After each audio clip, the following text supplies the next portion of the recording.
সামাজিকীকরণ সুযোগ সৃষ্টির লক্ষ্যে পুরান ঢাকার পদ্মনিধি লেন সংলগ্ন সড়কে গাড়িমুক্ত সড়ক উদ্বোধন করা হয়েছে। সেখানে বক্তারা বলেন, শারীরিক ও মানসিক সুস্থতা নিশ্চিতে প্রতিটি মানুষের প্রয়োজন পর্যাপ্ত উন্মুক্ত স্থান। অথচ ঢাকা শহরে উন্মুক্ত স্থান রয়েছে জনপ্রতি 0.1 বর্গমিটারেরও কম। গত ২০ বছরে ঢাকা শহর থেকে ১২৬টি মাঠ হারিয়ে গেছে। ২৮ ফেব্রুয়ারি প্রত্যাশা মাদক বিরোধী সংগঠন work for a better Bangladesh trust, health bridge foundation of কানাডার সম্মিলিত উদ্যোগে এবং পদ্মনিধি সমাজ কল্যাণ সংঘের সার্বিক সহযোগিতায় ওই এলাকায় গাড়িমুক্ত সড়ক উদ্বোধন করা হয়।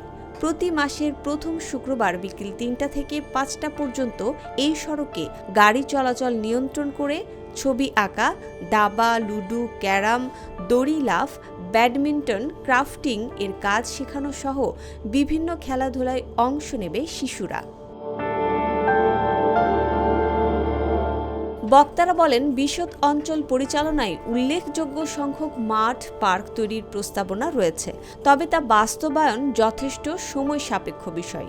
শিশুসহ সকল এলাকাবাসীর খেলাধুলা ও সামাজিকীকরণের সুযোগ সৃষ্টিতে এলাকার অভ্যন্তরে কম ব্যস্ত সড়কে নির্দিষ্ট সময় গাড়ি চলাচল বন্ধ রেখে বা নিয়ন্ত্রণ করে গাড়িমুক্ত সড়ক আয়োজন কার্যকরী উদ্যোগ।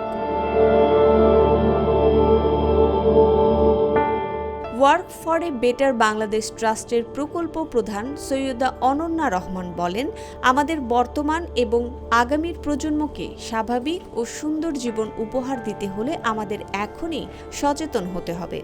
শহর এলাকায় খেলার মাঠ পার্কের স্বল্পতার কারণে প্রতিনিয়ত শিশুদেরকে বিভিন্ন রকমের সমস্যার সম্মুখীন হতে হচ্ছে।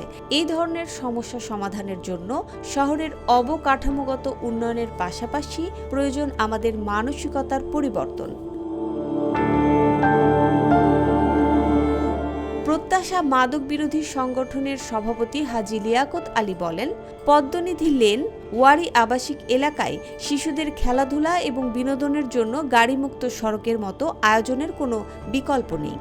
এই ধরনের আয়োজনকে সফলভাবে বাস্তবায়িত করার জন্য আমি এবং আমার এলাকাবাসী সবসময় পাশে থাকার প্রতিশ্রুতি দিচ্ছি।